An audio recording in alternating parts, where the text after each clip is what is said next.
Peace, and welcome back to original content.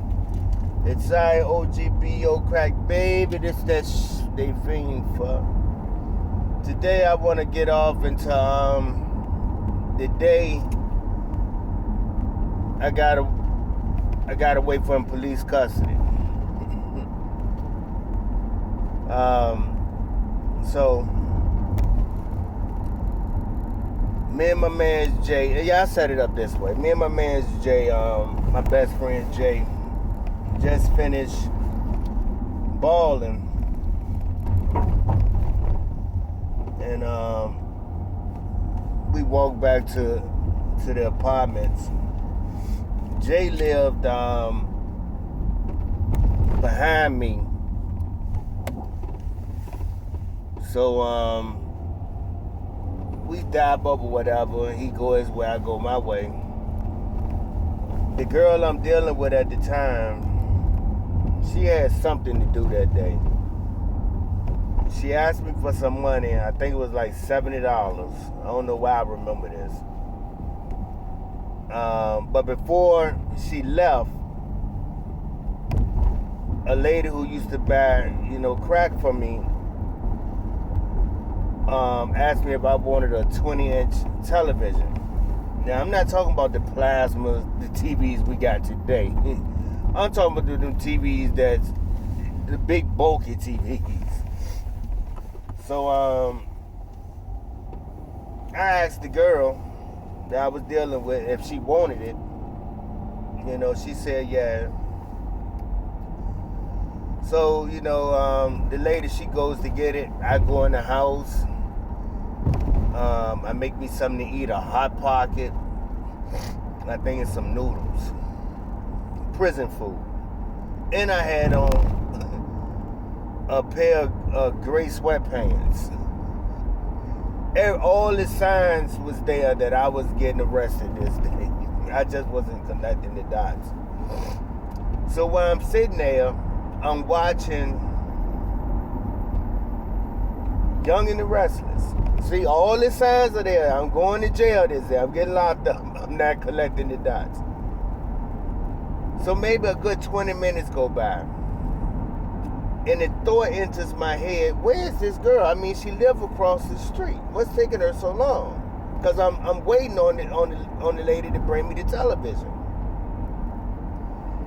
Just as this thought enters my head, someone knocks on the door. For the first time in all the years that I sold drugs, I didn't even think to look out the window, through the peephole, or anything. In my head, it's the girl with the TV. I open up the door, 2 police officers standing there. And, my everything dropped in me.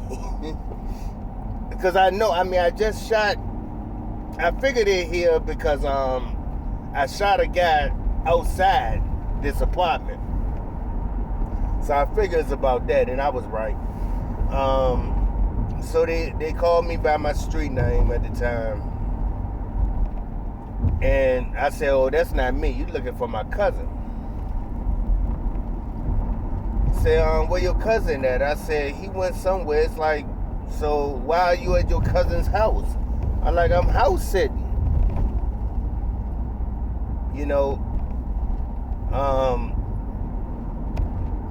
I go and sit down there in the house.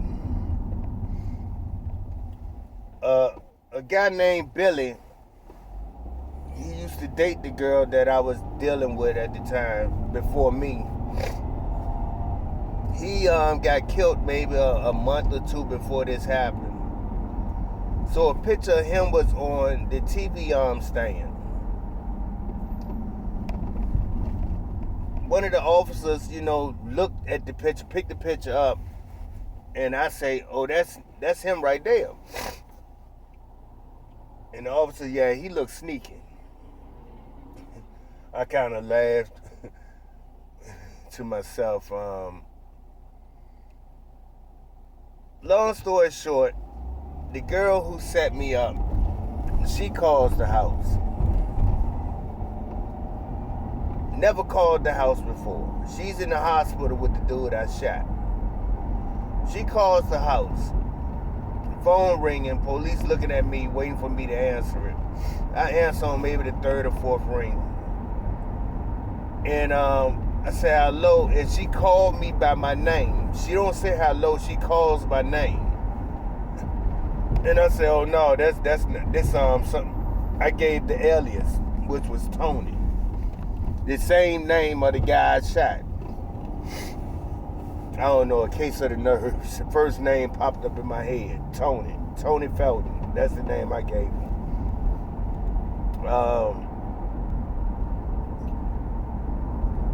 So she said something about look out the window and see if you see my sister's car. And I look out the window, and that's what let the police know I'm the guy they're looking for, because I guess she's giving them feedback. They're communicating by radio, I'm sure. I guess she's giving feedback that no, this is the guy who shot him. That's his voice. I'm gonna throw a trick question at him, or they asked her to throw a trick question at me or whatever, which was her sister's car. I knew what the car looked like. I'm looking out the window and I tell her, no, your sister's car's not there. As soon as I hang the phone, the police said, stand up. He said, look, I'm going to tell you right now, you're already facing 2 charges. At the time, I think it was aggravated assault before they upgraded it, and use of a firearm. He said, if I found out you lying to me, you'll get another charge. So I just came clean. Before they put the handcuffs on me, though, I asked the officer, can I smoke my last cigarette? Because I had 1 cigarette left in the pack. I'm 17. He knows once he booked me, I can't smoke. I can't smoke there in detention. He said, yeah, go ahead. So I sit back down on the couch. I go in my pants, pull a cigarette out. I have a pack of Coke on me. I forget how much. As I pull the cigarette out the pack and light it, I do some type of, movement. The police officers, they looking away. I drop the pack behind my head, behind the couch. Ain't no sense in catching a Coke charge too, right? So, they handcuffed me. We head out.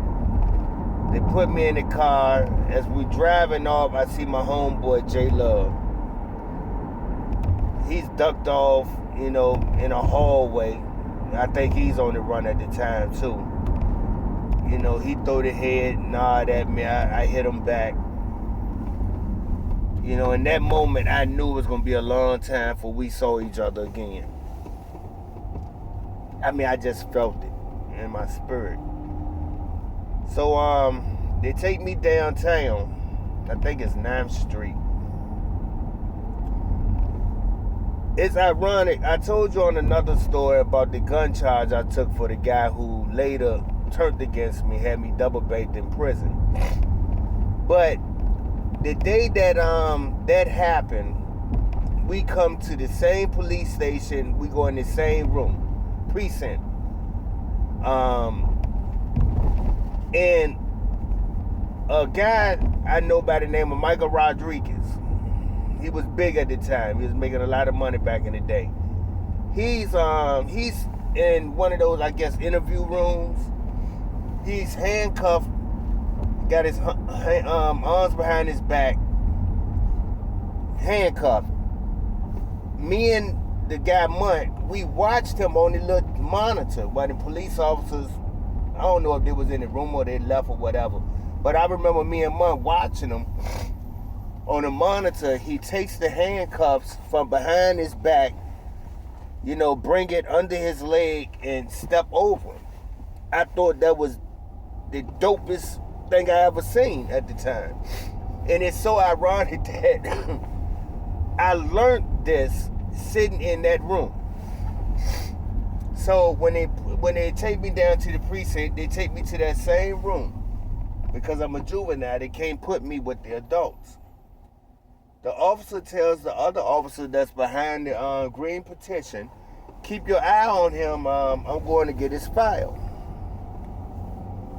While I'm sitting there, handcuffed behind my back, maybe 3 or 4 minutes, I'm listening to the officer argue with his wife. He did something he wasn't supposed to do the night before. Now, he's at work, supposed to be watching me, arguing with his wife. Now that I'm grown, I understand what he was going through. Because the wife don't care about your job. She care if you got one, but she don't care if she calls you to lose it.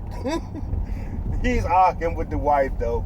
And I remember laughing to myself like, damn, she dogging him.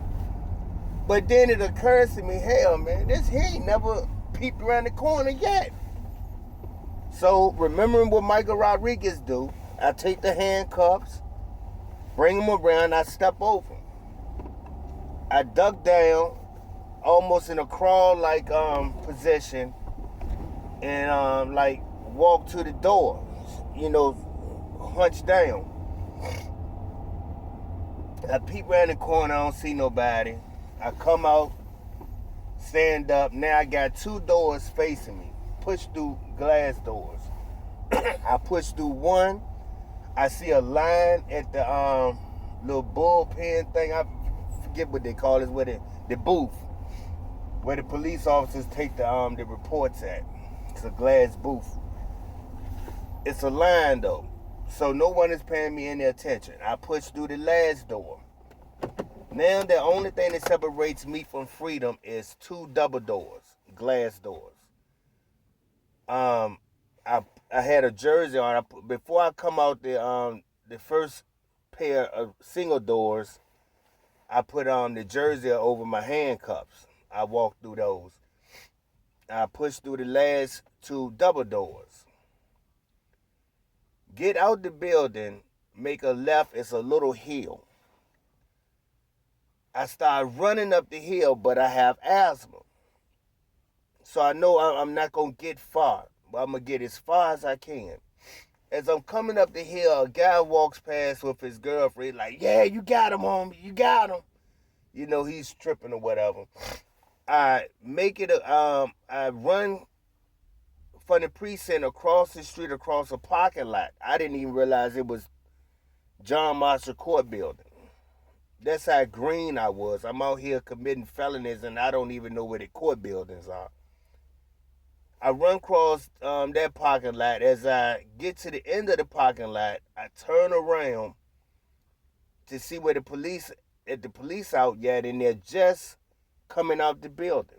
I got them by a block. I make a left again. Now I'm on the side of the court building, which I don't know at the time. And I'm winded. So I run into a parking garage directly across the street from the court building that I don't know is a court building. I duck down behind a trash can in the corner. I'm there for maybe 5 minutes or so. I hear police officers running past. They're on their radios. They're giving a description of me and where they think where I'm going, where I might be. Just as I'm hearing the shoes running towards the parking deck. Just as the officer is about to pass the entrance to the parking deck, a janitor who looked like he could have played in Roots, he comes down the ramp pushing a broom. He looks and see the police, looks in the corner, he sees me, and he yells, "There you go, right there." Police run in, they dumping me, they rough me up pretty bad. throw me in the back of the paddy wagon, take me straight to juvenile. But I did not get an additional charge. I'm assuming it's because the officer left me unattended, and that would have looked bad on him. I never got a charge for that. Escaping police custody, which carries, I think, maybe 2 years. I never heard anything else about it. But listen, continue to subscribe. I said continue to subscribe. Continue to watch my videos. Pass the word. Send a video to your friend or your family member. Encourage them to give me a subscription. I'm trying to get up to 20,000 because YouTube ain't giving me nothing. So subscribe, like, share, Cash App if you like the content. $ RenardoRashid. That's RenardoRashid. I'll see you on the next one. Peace.